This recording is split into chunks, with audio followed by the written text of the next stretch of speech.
Toyota was a textile plant in the 1920s. Now, they're not just one of the biggest automakers in the world, they're one of the biggest companies, full stop. The top-selling car on Earth is the Toyota Corolla. If you took all the Corollas ever sold, that's over 40 million of them, and put them end to end, they'd circle the globe 4 times. And speaking of going round and round in circles, the Toyota team races Camrys on the NASCAR circuit. To date, they've won 79 races in 8 seasons of competing. Probably cranked up every time if I know Toyotas. Subaru started making their own cars in '54 with the P1. Then in the 80s and 90s, they made the XT and the SVX, which were snazzy and futuristic. When they made the Brat light truck, they stuck rear-facing seats in the cargo tray and called it a passenger vehicle to avoid the US anti-truck tariffs. Then came the Legacy, the first time people saw that Subaru knew a thing or two about building rally cars, and then the Impreza, which won a whole bunch of World Rally Championships. The Justy hatchback and the Forester SUV have both set world speed records for their class. Have I missed any? Don't think so. Nissan has a long history going all the way back to the birth of the Japanese auto industry. But most importantly, their cars have always looked good and been an absolute hoot to drive. They've made some of the best-selling sports cars ever, like the 510 and the 240Z. The Nissan 240SX was popular because it had a powerful engine in the front and its drive wheels in the rear. Know what that means? It drifts like it's on ice. Nissan picked up its first international win on its very first try right here at the 1958 Australia Mobile Gas Trial.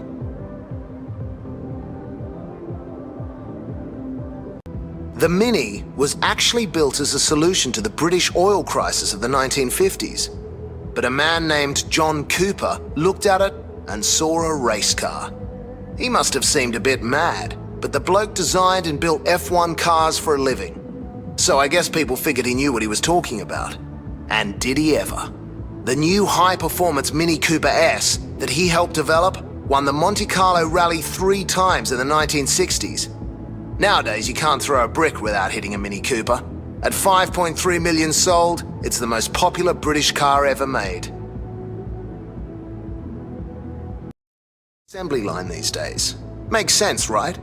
At Mercedes-AMG, every engine is assembled from start to finish by one technician. One. They start with a blank engine block and install every component. And after the engine has been tested, they make a plaque with the technician's signature and attach it to the engine cover. Yep, they're so good and so rare that Pagani put them in their supercars too. To paraphrase the great Janis Joplin, "Oh Lord, won't you buy me a hand-built AMG-tuned Mercedes-Benz?"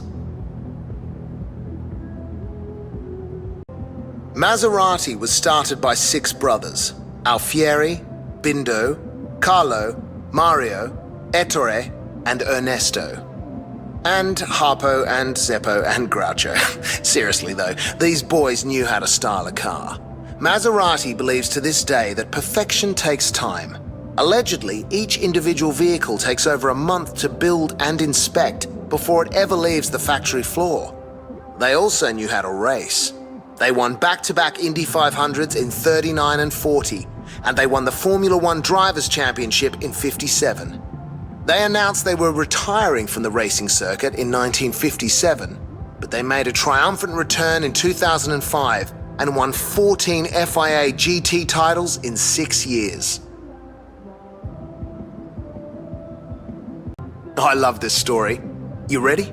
Ferruccio Lamborghini owned a successful tractor factory in Italy and wanted better quality parts for his Ferrari. But Enzo Ferrari wasn't about to listen to some tractor mechanic, so he told Lamborghini to jog on. And the rest is history. The first Lambo had a V12 with 2 overhead camshafts per cylinder bank, which was twice as many as Ferrari. Nowadays, Lamborghinis have sharp angles, massive wings, raked windshields, a raging bull on the badge, and those cool scissor door things, all of which Ferraris definitely do not have. Ah, the Lamborghini Centenario. Built to celebrate the 100th birthday of the company's late founder, Ferruccio Lamborghini. Centenario, century, 100 years, get it? 6.5-litre V12 rear engine and a body made of carbon fiber. At 758 horsepower, this isn't just a celebration of Lamborghini. This is a celebration of performance motoring, of high-speed luxury, of driving. What's more, they're only making 40 of these, so you and I are lucky just to be in the same room as one.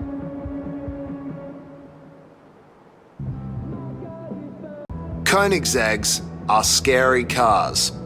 They're built in a former military jet hangar, and each one has a ghost painted on the back for the emblem of the squadron that used to fly out of the base.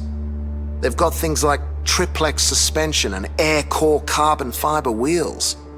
In 2005, the CCR became the fastest production car on Earth when it clocked 241.63 miles per hour, dethroning the McLaren F1. And legend has it, a Koenigsegg CCR got popped for the fastest speeding ticket in the history of the United States. 242 miles per hour, 167 miles over the speed limit. Seriously scary cars. In 1940, the US Army asked automakers for a light, versatile, reliable 4x4. Something that could carry troops and equipment across any kind of terrain. Something that could go everywhere, do everything. The automakers went one better and built the Jeep. This thing was so good, Eisenhower said it was one of the keys to winning the war. And GIs loved it so much, they all wanted one when they got home.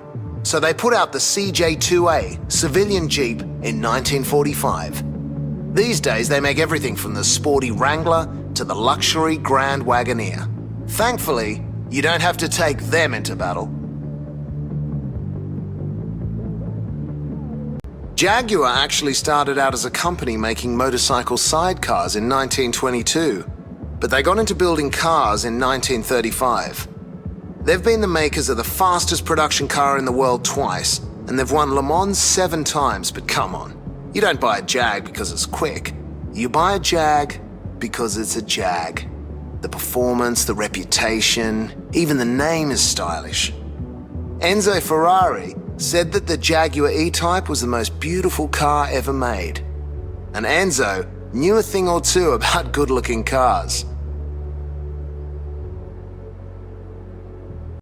Henry Ford didn't just change the auto industry, he changed America. He changed the world.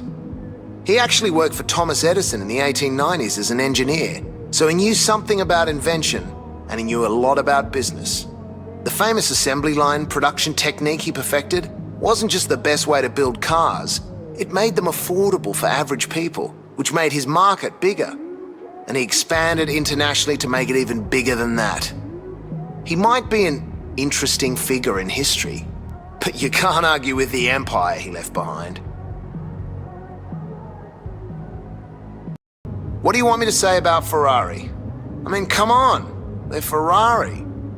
Enzo Ferrari was a perfectionist who allegedly used to live above his workshop so he could tinker and fiddle with his cars at all hours of the night. He and his racing team could lay claim to just about every major Formula One record, and probably the color red as well. His name is one of the biggest brands on Earth. Every year, Ferraris get even faster, even more high-tech, and even more expensive.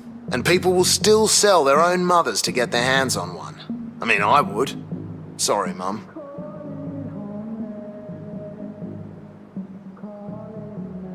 Chevrolet was founded in 1913 as a partnership between a bloke called William Durant from General Motors and a famous mechanic and race car driver by the name of Louis Chevrolet.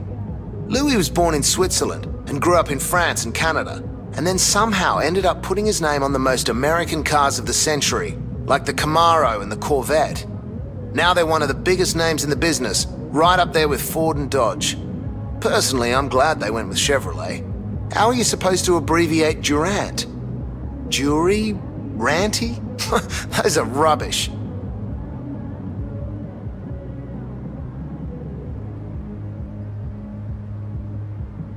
Audi changed the auto industry when they came out with Quattro, a four-wheel driving system designed for road cars. It was also pretty good at rallying. The Quattro A1 debuted in Monte Carlo in 1983 and won races in Sweden and Portugal. The A2 won 8 world rallies, 3 in '83 and 5 in '84. See, they were in a category, Group B, which removed almost all design and power restrictions. So the cars were glorious, but the crashes were deadly. Too often. And that was that for Group B. But the spirit lives on in Quattro GmbH, Audi's high-performance car division.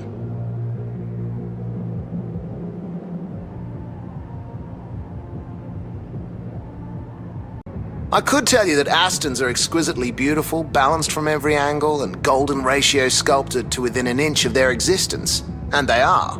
But when I say Aston Martin, all you're gonna think of is James Bond, right? And you should. Its popularity started with Goldfinger, 1964. After that movie, rumor has it the company had to double production of the DB5 just to keep up with demand. About 50 years, 20 Bond movies, and countless dead baddies later, the DB5 was back on screen in Skyfall, just as glorious as ever. The name's Warren. It's just Warren.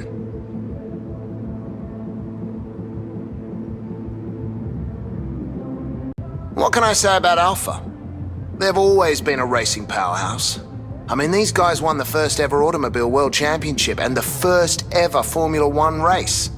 They were pioneers of variable valve timing, fuel injection, double overhead cams. But all most of us really care about with Alfa Romeos is that they're drop-dead gorgeous. The great man himself, Henry Ford, said, "When I see an Alfa Romeo go by, I tip my hat."